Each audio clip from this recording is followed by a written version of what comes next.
রমজানুল মুবারক আমাদের সামনে, 12টি মাসের মধ্যে শ্রেষ্ঠ মাস রমজানুল মুবারক।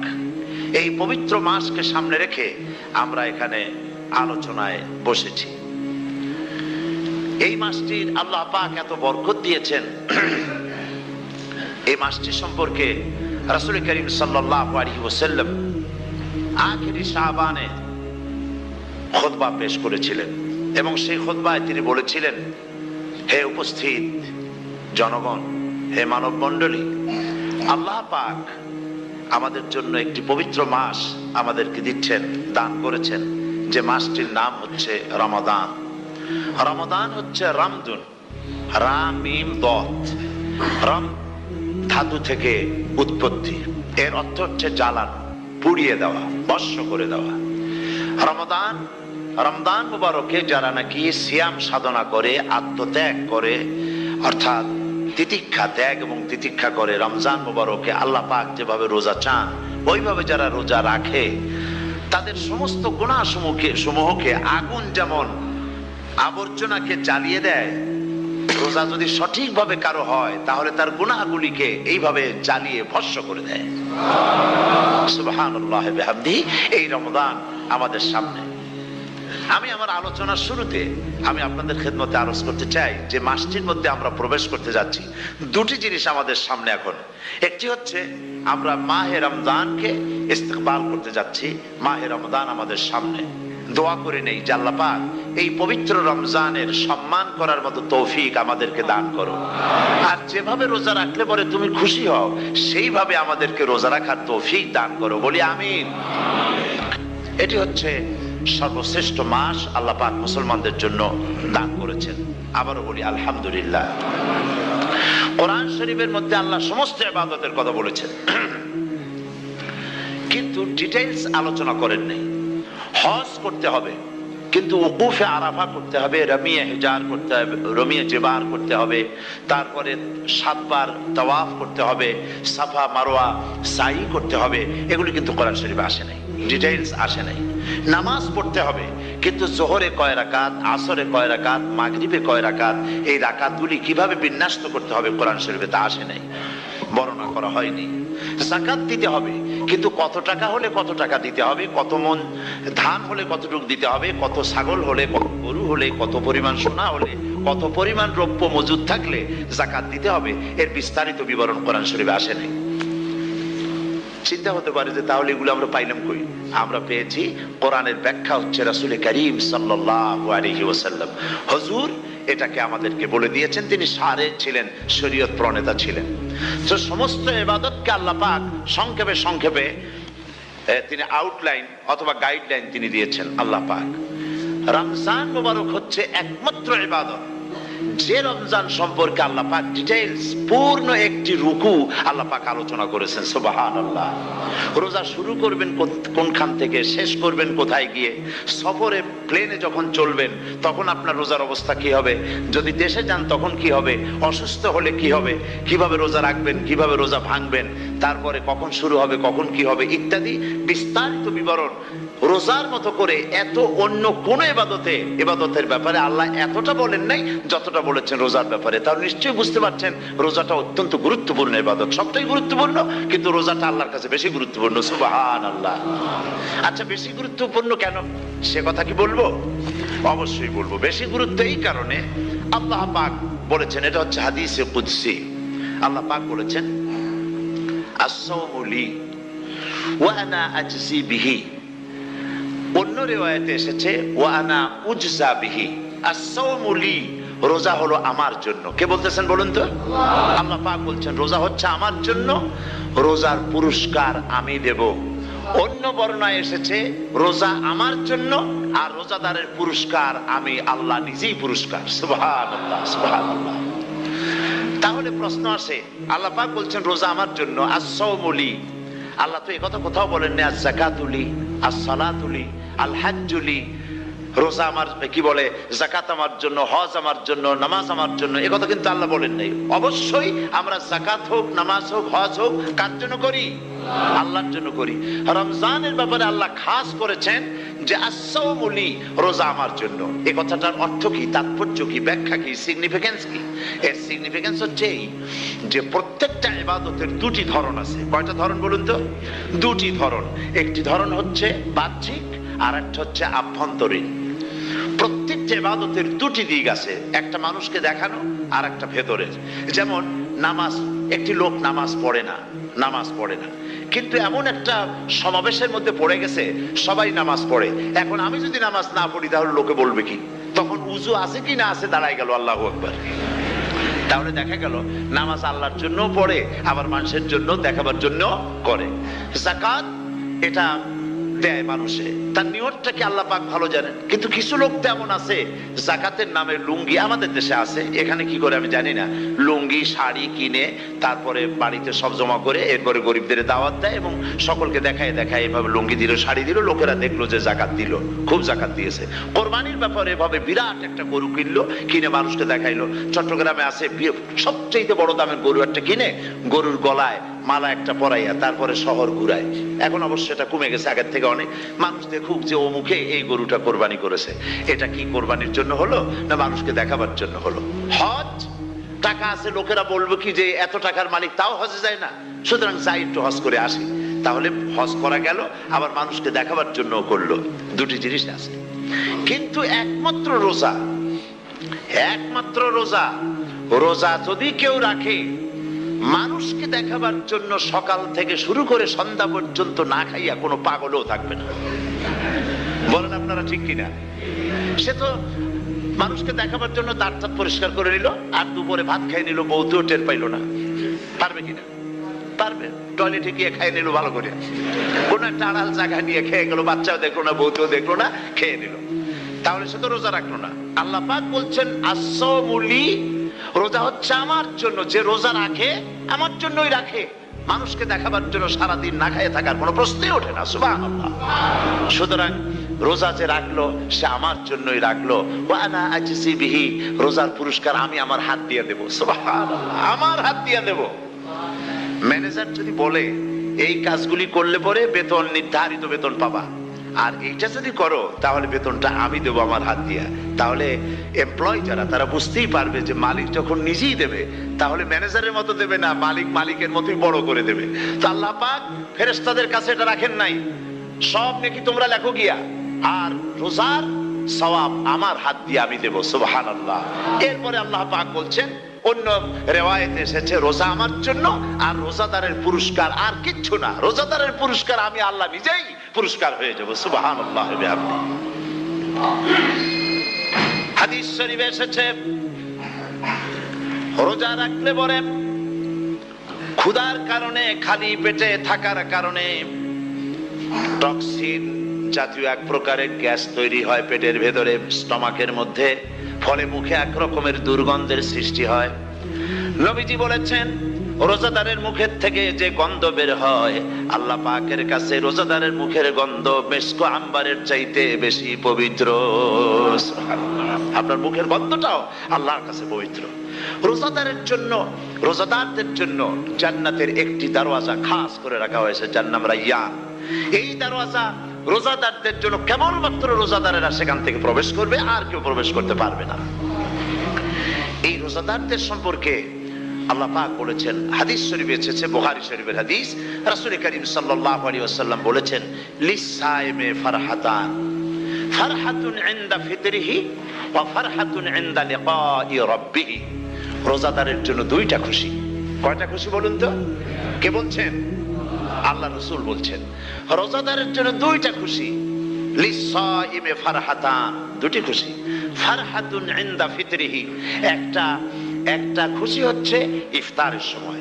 এই ফিতরিহি দুটি কথা, এই একটি কথার দুটি ব্যাখ্যা হয়। একটা হচ্ছে ইফতারের সময়, ইফতারের কথা বলা হয়েছে, আর ঈদের কথাও এর মধ্যে বলা হয়েছে। ইফতারের সময় হলো একটা খুশি, আর একটা খুশি হচ্ছে ইনদা লিকাই রাব্বিহি, যখন রোজাদারের সঙ্গে আল্লাহ পাক দেখা করবেন তখন হবে আরেকটা খুশি। তার মানে হচ্ছে রোজাদারদের সঙ্গে স্পেশাল আল্লাহ রাব্বুল আলামিন সাক্ষাৎকারের ব্যবস্থা করবেন। সুবহানাল্লাহ।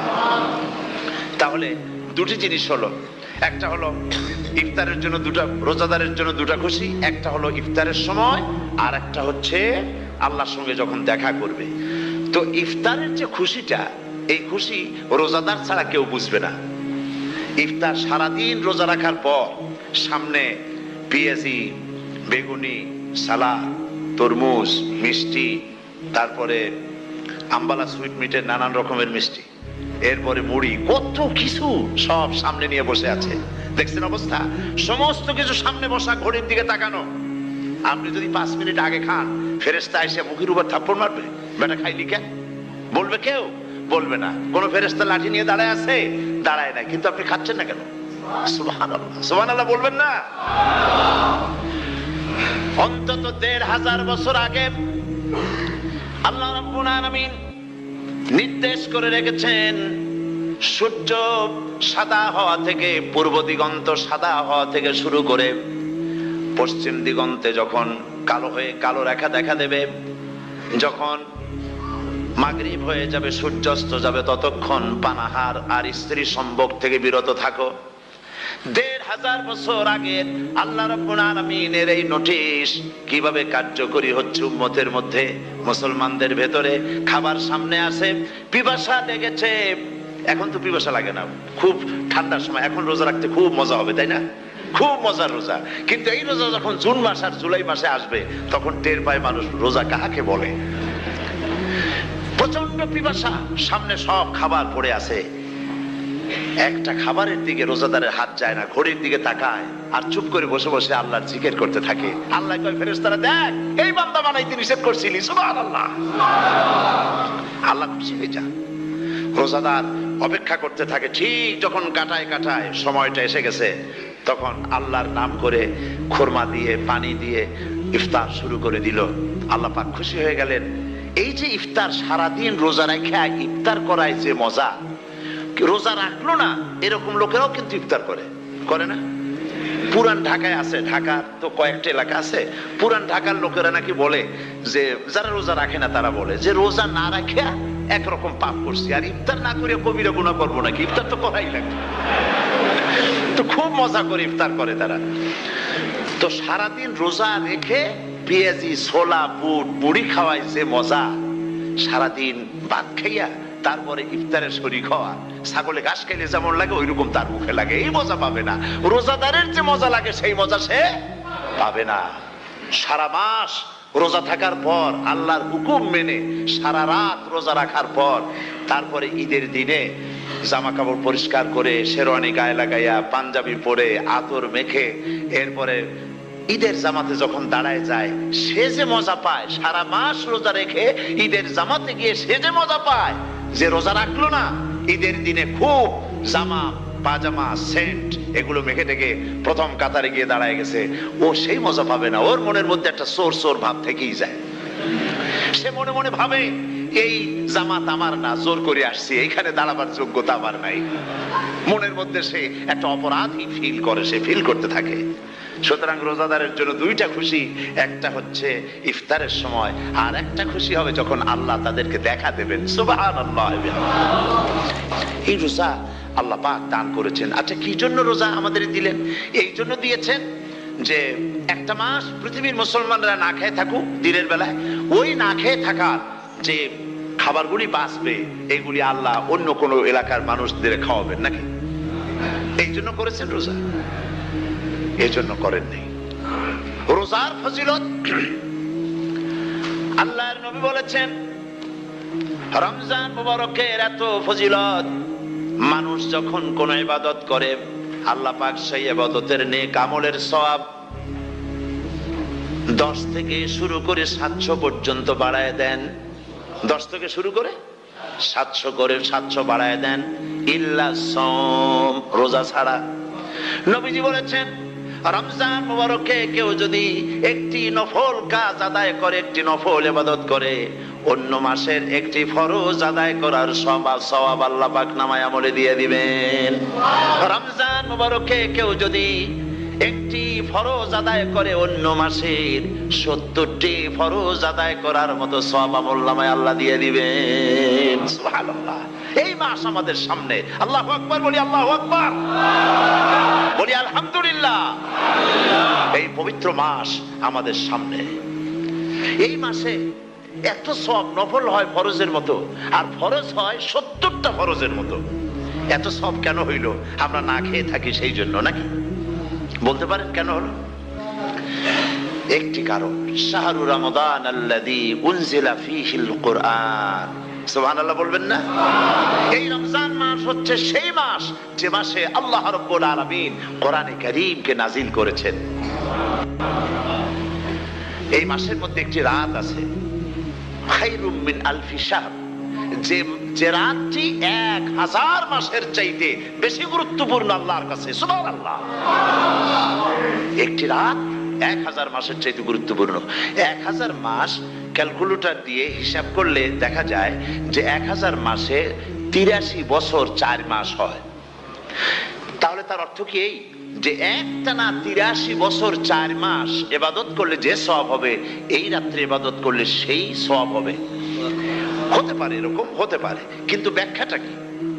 ব্যাখ্যাটা হচ্ছে আরবিতে আলফুন শব্দ দিয়ে 1000 বোঝানো হয় না। আরবিতে যখন আলফুন বলা হয় তাহলে বোঝা যায় সংখ্যাধিক্য, বিপুল সংখ্যা, হাজার হাজার, হাজার হাজার, থাউজেন্ডস এন্ড থাউজেন্ডস। এইটাকে বোঝাবার জন্য আরবিতে ব্যবহার করা হয় আলফুন, হাজার হাজার। তাহলে আল্লাহ কি বোঝাতে চাচ্ছেন?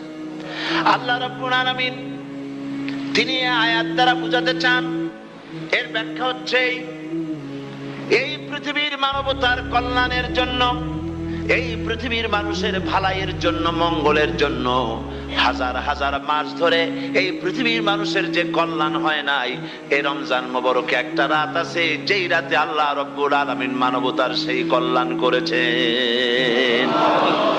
সেই কল্যাণ কি দিয়ে করেছেন?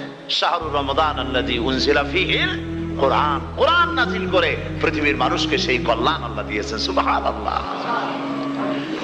বন্ধুগণ, কোরআন, কোরআন কি নিয়ামত আমাদের কাছে! সেই নিয়ামতকে আমরা চিনলাম না, আমরা বুঝতে পারলাম না কত বড় নিয়ামত আল্লাহ আমাদের দান করেছেন। যাদের টাকা কড়ি আছে, আমি তাদেরকে অনুরোধ করব, যদি পারেন তাহলে মেহেরবানি করে রমজান মোবারকে উমরা পালন করবেন। শুধুমাত্র রমজান মোবারকে বেতেরের নামাজের মধ্যে ইমাম সাহেব হাত তুলে মোনাজাত করেন। গত বছর রমজান মুবারকের লাইলাতুল কদরে আমি ছিলাম, গত কয়েক বছর ধরে আল্লাহ যাওয়ার তৌফিক দিয়েছেন দয়া করে। সেখানে লাইলাতুল কদরে পত্রিকাগুলি লিখেছে 30 লাখের উপরে লোক ছিল মক্কা শরীফের, হারাম শরীফে 30 লাখের উপরে। যখন তেলাওয়াত হচ্ছে, মোনাজাত করতেছেন ইমাম সাহেব কাঁপতেছেন, মোনাজাত করতেছেন, কাঁদতেছেন, আর গোটা হারাম জুড়ে কান্নার রোল পড়ে গিয়েছে। কিভাবে কাঁদতেছেন! সারাদিন মানুষ রোজা রেখে তারপর ইফতার করতে যখন বসে, আমি সেই জান্নাতের কথা কেমনে আপনাদের বুঝাবো? রসগোল্লা কেমন লাগে বক্তৃতা দিয়ে 6 ঘন্টা বক্তৃতা দিয়েও বোঝানো যাবে না। যদি মুখের মধ্যে ঢুকাইতে পারি তাহলে বুঝবেন যে মজাটা কি। এটা তো আমি বুঝাইতে পারবো না কি মজাটা লাগে। সারাদিন রোজা রাখার পর সমস্ত লক্ষ লক্ষ মুসল্লিরা বসে আছে মক্কা শরীফে, কাবা শরীফ সামনে, এখানে বসে আছে। রোজাদারের সামনে আছে জমজমের পানি আর মদিনা মুনাওয়ারার খুরমা, আল্লাহর ঘর সামনে। জান্নাতের থেকে আর কাকে বলে! সুবহানাল্লাহ। আর মসজিদে নববীর ভিতরে মদিনার আকর্ষণ কাশাস আলাদা। মদিনা শরীফের আপনাকে যদি পাইয়া যায় কোন আরব, কোন মাদানী, আপনারা ছাড়বেই না, আদর করে পাশে বসাবে, তোমারে আমি এই জিনিস খাওয়াবো, এইটা দিয়ে ইফতার করাবো, আমার কাছ দিয়ে তুমি উঠতেই পারবে না, আপনাকে জোর করে বসাই দিবে। মসজিদে নববীতে রিয়াদুল জান্নাহ রাসূল করিম সাল্লাল্লাহু আলাইহি ওয়াসাল্লামের কবর শরীফের কাছে বসে আপনি ইফতার করতেছেন, কত বড় নসিব! সেই জন্য আমি বলি, হলিডে করার জন্য আমেরিকা, সিঙ্গাপুর, হাবিজাবি এই সমস্ত ঘুরে কোনো লাভ নাই। হলিডে করতে চান, রমজান মুবারকে চলে যান হারামাইন শরীফাইন, মদিনা আল মুনাওয়ারা, মক্কা আল মুকাররমা। কপাল খুলে যাবে, জিন্দেগীর সমস্ত গুনাহ খাতা আল্লাহ পাক maaf করে দিবেন। রাসূল করিম সাল্লাল্লাহু আলাইহি ওয়াসাল্লাম বলেছেন, রমজান মুবারকে যে উমরা করলো সেজন্য হজ আদায় করলো। সুবহানাল্লাহ। অন্য রিওয়ায়াতে এসেছে, যে ব্যক্তি রমজান মুবারকে উমরা করলো সেজন্য আমার সাথে হজ আদায় করলো। সুবহানাল্লাহ। তো বলতেছিলাম যে কোরআনে কারীম হচ্ছে একটি বিরাট নিয়ামত। এই নিয়ামত শোনানো হয় রমজান মুবারকে। সারা জীবন, সারা মাস অন্যায় করার পরে, গুনাহ করার পরে মানুষের অন্তঃকরণে কালিমা লেগে যায়। আল্লাহ রাব্বুল আলামিন রমজান মুবারকের একটা ব্যবস্থা করেছেন, ইঞ্জিন ওভারহোলিং এর মতো, ইঞ্জিন ডাউন দেওয়ার মতো আপনার কালকে, আপনার আত্মাকে, আপনার বিবেককে, আমার বিবেককে পরিষ্কার করার জন্য রমজান মাস করে দিয়েছেন। রমজান মোবারকের একটি মাসের কোর্স যদি কমপ্লিট করা যায়, তাকওয়া দিয়ে যদি ভরে দেওয়া যায়, তাহলে বাকি 11 মাস আরামসে চলবে, কোনো অসুবিধা হবে না। নবীজি বলেছেন রমজান মোবারকে মাস আসার সঙ্গে সঙ্গে আল্লাহ রাব্বুল আলামিন তিনি জান্নাতের সমস্ত দরজাগুলি খুলে দেন, আর জাহান্নামের সব দরজাগুলি আল্লাহ রাব্বুল আলামিন বন্ধ করে দেন। সুবহানাল্লাহ। আর শয়তানকে শৃঙ্খল দিয়ে বেঁধে ফেলা হয়, শিকল দিয়ে শয়তানরে বাঁধা হয়ে যায়। এই হাদিসটা যখনই শোনাই বিভিন্ন জায়গায় লোকেরা বিভিন্ন জায়গায় প্রশ্ন করে, হুজুর কোন তো যে শয়তানরে বাঁধতে হয়, কিন্তু রমজান মাস হতো লোকেরা মদ খায়, মিথ্যা কথা কয়, তাহলে শয়তান বাঁধা থাকলো কেমনে? আমি বলি দেখেন, এরও ব্যাখ্যা আছে। এর ব্যাখ্যা হলো এই, কোন কোন ঘড়ি আছে একবার চাবি দিলে 6 মাস চলে, আর একবার চাবি দিলে 2 বছর চলে, আবার চাবি দিলে লাইফ চলে যায়, এরকমের ঘড়িও আছে। কোন কোন মানুষের শয়তানে এমন চাবি দিছে যে চাবিতে 6 মাস চলে, কোনটায় 10 মাস চলে, কোনটায় বছর চলে। রোজার মাসেও যারা গুনাহ করে শয়তানে এমন চাবি দিছে যে রোজার মাসেও বন্ধ হচ্ছে না। এরা শয়তানের খপ্পরে পড়ে গেছে। আল্লাহ এই চাবি থেকে মুসলমানদেরকে হেফাজত করুন, বলি আমিন। জোরে বলেন আমিন। শয়তান থেকে পানাহ কেউ দিতে পারে না, কোন গভর্নমেন্ট পারবে না। ব্রিটিশ গভর্নমেন্ট পারবে নাকি? American government? কেউ পারবে না। শয়তান থেকে পানাহ দিতে পারে কেবলমাত্র কে? ওই আল্লাহ রাব্বুল আলামিন আমাদেরকে শিখায় দিয়েছেন, শয়তানের ওয়াসওয়াসা থেকে আমার কাছে পানাহ চাও। আউযু বিল্লাহি মিনাশ শাইতানির রাজিম। বিতাড়িত মরদুদ শয়তানের ওয়াসওয়াসা থেকে পানাহ চাই, আল্লাহর কাছে পানাহ চাও। আল্লাহ পাক বলেন আমি পানাহ দিতে পারি শয়তানের ওয়াসওয়াসা থেকে। শয়তান থেকে আশ্রয় একমাত্র সিকিউরড, নিরাপত্তা পেয়েছেন আল্লাহর পয়গম্বরেরা। সুবহানাল্লাহ। আম্বিয়া আলাইহিমুস সালাম তারা আল্লাহ কর্তৃক নিয়ন্ত্রিত, শয়তানের ক্ষমতা নাই পয়গম্বরদের কাছে যাওয়া। চতুর সীমানার ভেতরে শয়তান প্রবেশ করে কোন নবীকে ওয়াসওয়াসা দিতে পারবে না, বলি সুবহানাল্লাহ।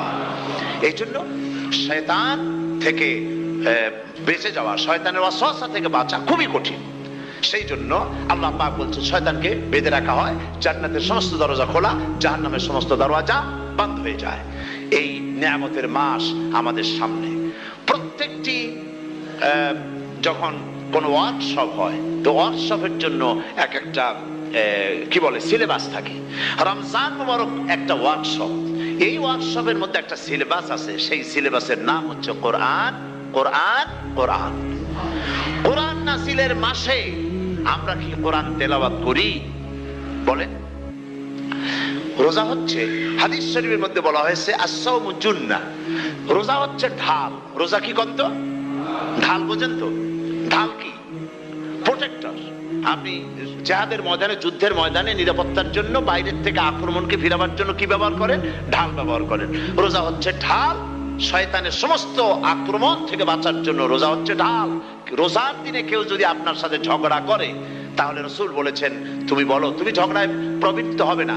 তোমার সাথে যদি কেউ ঝগড়া করে, তুমি বলবে ইন্নী সাইম, আমি রোজাদার। আমি তোমার মতো ঝগড়া করতে আমিও পারি, আমি তোমার মতো গালাগালি দিতে পারি, কিন্তু আমি দেব না, ঝগড়াও করব না, গালিও দেব না, মারামারিও করব না, কারণ আমি রোজাদার। সুবহানাল্লাহ।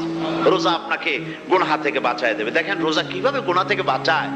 মিথ্যেবাদী, মিথ্যেবাদী সারাক্ষণ মিথ্যে কথা বলে, কিন্তু রোজার মাস আসছে। এখন মিথ্যাবাদী যারা, তাদের ঘনিষ্ঠ লোকদের কাছে শুনেছি যে তারা বলে, যদি কোনো লোক দিনের বেলা এসে যায় আর এমন কথা, যে কথা বলতে গেলে মিথ্যা বলা ছাড়া উপায় নাই তার জন্য, সে তখন বলে ভাই তুমি তো অসময় আসছো, এখন আমি খুব ব্যস্ত, আই এম ভেরি বিজি, তুমি রাত্রে আসো। কথা বুঝতে পেরেছেন তো? রোজা হচ্ছে কি? রোজাটা কি বলে? ঢাল। কোন মেয়ে লোকের দিকে চোখ পড়লো, আহা আমি তো রোজাদার, চোখকে সাথে সাথে নিচে নামায় ফেললো। গানের আওয়াজ আসলো, আমি তো রোজাদার, সে গানটা শুনলো না। কাজে সমস্ত গুনাহ থেকে বাঁচার জন্য রোজা একটা বিরাট হাতিয়ার। সুবহানাল্লাহ। এই মাসে আল্লাহ রাব্বুল আলামিন এই মাসটা, এই রোজাটা কেন দিয়েছেন? লাআল্লাকুম তাত্তাকুন। ইয়া আইয়ুহাল্লাযীনা আমানু কুতিবা আলাইকুমুস সিয়ামু কামা কুতিবা আলাল্লাযীনা মিন ক্বাবলিকুম লাআল্লাকুম তাত্তাকুন। হে বিশ্বাসীরা, তোমরা যারা ঈমান এনেছো, শোনো, আমি রোজাকে তোমাদের জন্য ফরজ করেছি, যেমন করে ফরজ করেছিলাম তোমাদের পূর্বপুরুষদের উপরে। রোজা শুধু আমাদের উপরে ফরজ হয়েছে তা না, আমাদের আগে যারা যেসব নবীরা আসছিলেন তাদের উপর রোজা কি ছিল? ফরজ ছিল। সুতরাং এই রোজা তোমাদের উপরে ফরজ, এই জন্য লাআল্লাকুম তাত্তাকুন, যাতে করে তোমরা কি হতে পারো? পরেজগার হতে পারো। কি হতে পারো? পরেজগার, মুত্তাকি হতে পারো, আল্লাহকে ভয় করতে পারো। একমাত্র আল্লাহর ভয় মানুষকে ভালো বানাতে পারে। একটা মানুষ জান্নাতে যাওয়ার জন্য, জাহান্নাম থেকে বাঁচার জন্য একটা জিনিস, কয়টা জিনিস বলেন? একটি জিনিস যদি ভেতরে থাকে তাহলে সমস্ত গুনাহ থেকে বাঁচতে পারে। আর একটি জিনিস যদি না থাকে তাহলে এমন কোনো কাজ নাই পৃথিবীতে যা সে করতে পারে না। সেই কাজটার নাম কি? তাকওয়া। সবাই বলেন, কাজটার নাম কি? তাকওয়া। যদি ভেতরে আল্লাহ পাকের ভয় থাকে, রব্বুল আলামিন আমাকে দেখছেন, তিনি আমাকে শুনতেছেন, এই ভয় যদি অন্তঃকরণের ভিতরে থাকে, তাহলে এই লোকটি কোনো গুনাহের কাজ করতে পারবে না, মিথ্যা বলতে পারবে না, ওজনে কম দিতে পারবে না, খাদ্যে ভেজাল দিতে পারবে না, শয়তানি বদমাশি করতে পারবে না। আর যদি এই জিনিসটির অভাব থাকে, যদি তাকওয়া না থাকে, তাহলে সমস্ত অন্যায় কাজ সে করতে পারবে। এই জন্য আল্লাহ রাব্বুল আলামিন বলেন, রোজা এই জন্য দান করেছে যাতে করে, রোজার মাস এই জন্য দিলাম, লাআল্লাকুম তাত্তাকুন, তোমাদের ভিতরে তাকওয়ার সৃষ্টি হয়। প্রথম 10 দিন শুধু রহমত নাজিল হবে, দ্বিতীয় 10 দিনে আল্লাহ পাক শুধু মাফ করতে থাকবেন, আর তৃতীয় 10 দিনে আল্লাহ পাক জাহান্নাম থেকে মুক্ত করে দিবেন। সুবহানাল্লাহ। রমজানে মক্কা শরীফে, মদিনা শরীফে ছোট্ট একটা বাচ্চাও ঘুমায় না। অন্তত 5-7 বছর, 8-10 বছর বয়স হয়ে গেছে এরকম বাচ্চা সারা রাত্রে 1 সেকেন্ডের মধ্যে ঘুমায় না। সমস্ত লোক জাগে, ফজরের নামাজ পড়তে থেকে ঘুমায়, সব সমানে 2 হাতে নেকি কামাই করে। নেকি কামাইয়ের মৌসুমে বাহার। রমজান হচ্ছে নেকি কামাইয়ের বসন্তকাল। আপনারা যেন খবরদার মিস করবেন না, খবরদার। এই মাসটা পুরাপুরি কাজে লাগাবার জন্য মায়েরা, আমার মায়েরা, বোনেরা, মেহেরবানি করে এই মাসটা কাজে লাগাবেন। গীবত গাইবেন না, রাগারাগি করবেন না, ঝগড়াঝাটি করবেন না, মিথ্যা কথা বলবেন না, তেলাওয়াত, জিকির, আজগার। আর পুরুষেরাও এই জিকির আজগারের মধ্যে, মানুষকে ভালো কাজের আদেশ করার মধ্যে যা আজকে আল্লাহ আমার দিয়ে বলাইলেন, এই কাজগুলি আমি এবং আপনারা সবাই যেন আমল করতে পারি। আল্লাহ তৌফিক দান করুন।